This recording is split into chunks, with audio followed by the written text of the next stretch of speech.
শুভ সন্ধ্যা। আসসালামু আলাইকুম ভিউয়ার্স, যারা শুনছেন সবাইকে স্বাগত জানাচ্ছি আমার লাইভে।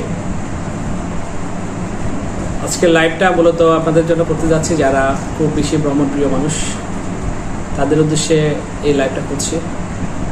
আসলে অনেক বেশি ভ্রমণ করতে ইচ্ছে করে, যখনই সুযোগ পাই তখনই চলে যায় ভ্রমণ করতে। ভ্রমণের নেশাটা যাদের কাছে একবার পেয়ে বসছে তারা সব অবশ্যই ভ্রমণ করবে। ভ্রমণটা আসলে সেটা এক প্রকার কি বলবো, এটা নেশায় রূপান্তরিত হয়েছে। এমনটা যখনই সুযোগ পাই তখনই চেষ্টা করি কোনো দেশে গিয়ে ভ্রমণ করার জন্য। খুব রিসেন্টলি 2-1 দিন আগে চলে আসলাম মালয়েশিয়া ঘুরে, প্রায় 10 থেকে 12 দিন ঘুরলাম। মালয়েশিয়া থেকে শ্রীলঙ্কা কলম্বো হয়ে সেখানে ঘুরে দেশে ফিরলাম।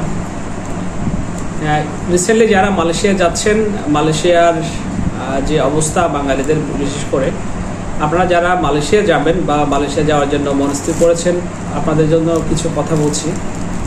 মালয়েশিয়া যাওয়ার জন্য আমাদের অনেকে আসলে বিভিন্ন ধরনের এজেন্সি আছে, এজেন্সিগুলো ভিসা করে দেয়। তারা ভিসা করে দেওয়ার পরে এখানে আরও অনেক বিষয় আছে, যেগুলো যেমন হোটেল বুকিং, আর আপনার hotel reservation, hotel booking, return ticket.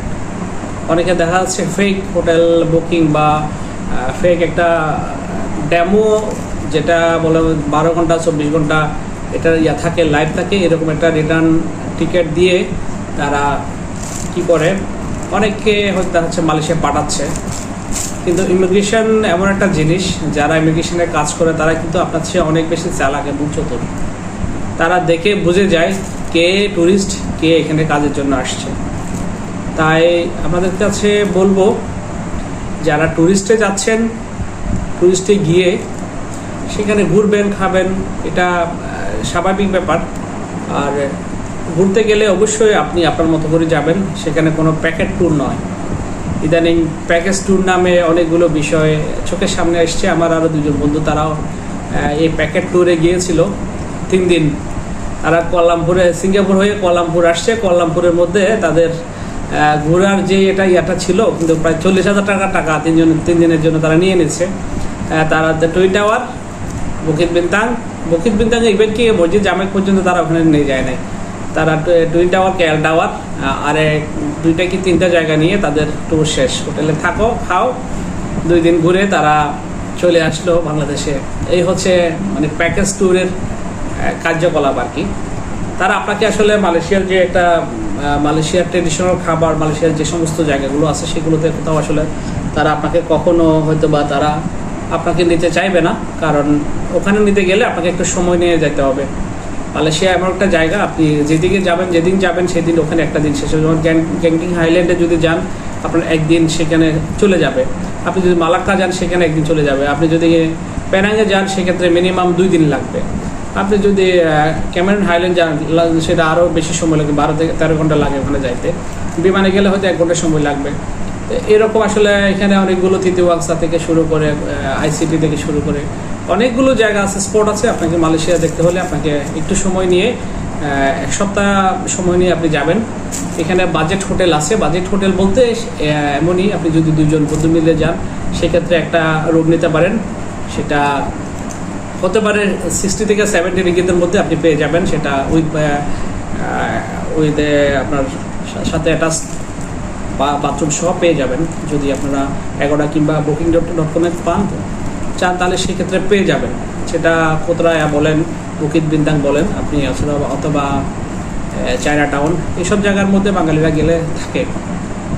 তাই আপনারা যারা ট্যুরিস্টে যাচ্ছেন, কোনো দালাল কিংবা কোনো ধরনের এই যে প্যাকেজ ট্যুরের মধ্যে না গিয়ে নিজেরা একটু ট্যুর প্ল্যান করবেন। ট্যুর প্ল্যান করে দেন আপনারা মালয়েশিয়া আসেন, মালয়েশিয়া দেখেন।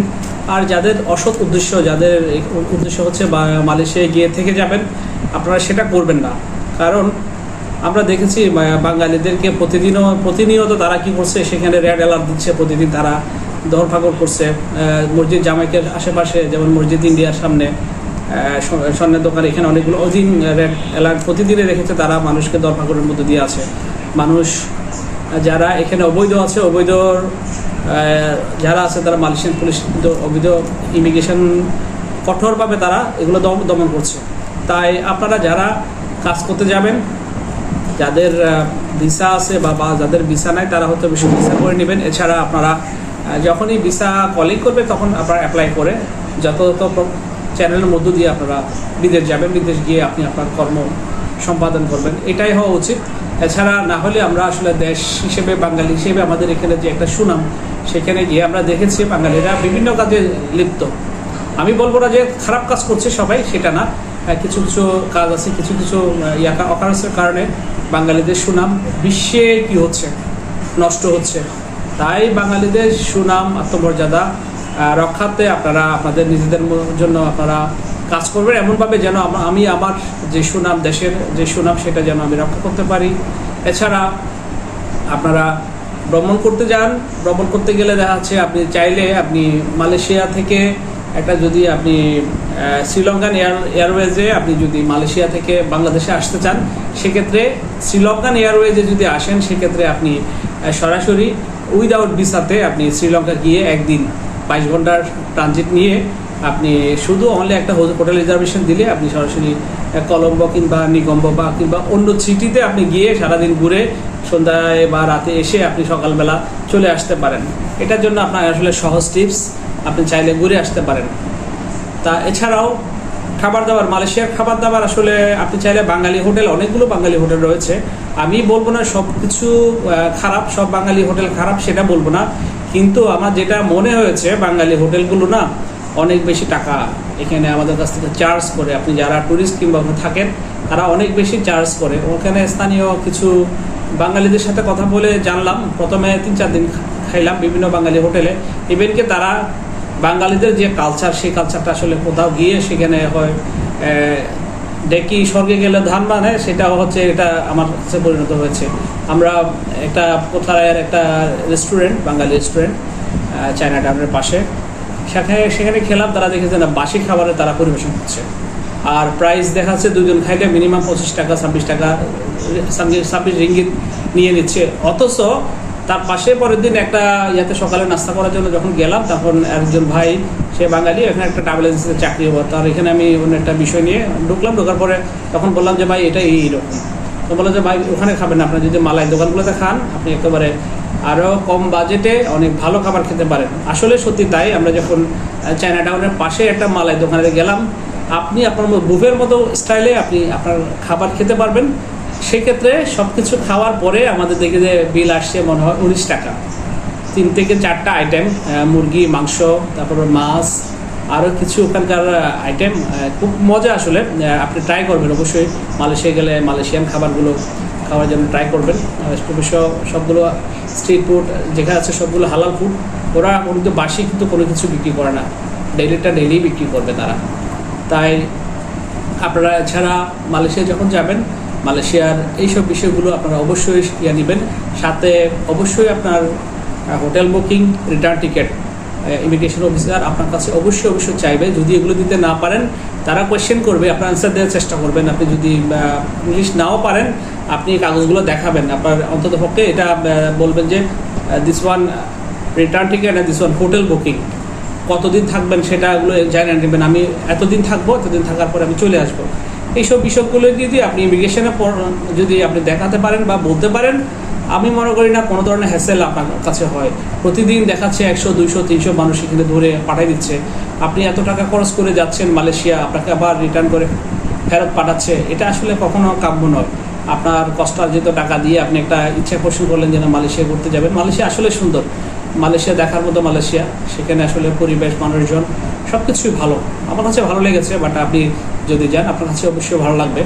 তাই ট্রাভেল করতে গেলে অবশ্যই ট্রাভেলিং যে সমস্ত ডকুমেন্টগুলো লাগবে, অবশ্যই পাসপোর্ট সাথে রাখবেন। কোথাও যখন যাবেন পাসপোর্ট, ভিসা এগুলো সাথে রাখবেন। তাহলে পুলিশ বা কোনো অথরিটি যখন আপনাকে চার্জ করবে, I am a tourist, I just come here for traveling within short time or আপনার শিডিউল টাইম, আপনি যতদিন থাকবেন সে ততদিনই আপনি বলবেন। তাহলে আপনার কোনো ধরনের সমস্যা হওয়ার কথা না। তাই ট্রাভেল করুন, নিজেকে সুস্থ, স্বাভাবিক এবং সুন্দর রাখার জন্য অবশ্যই মন মানসিকতাকে আরও সমুন্নত করতে ট্রাভেলের কোনো বিকল্প নাই। ট্রাভেল করুন, সবাই ভালো থাকবেন। আপনাদের সবার জন্য দোয়া এবং ভালোবাসা রইল। সবাই ভালো থাকবেন। আসসালামু আলাইকুম।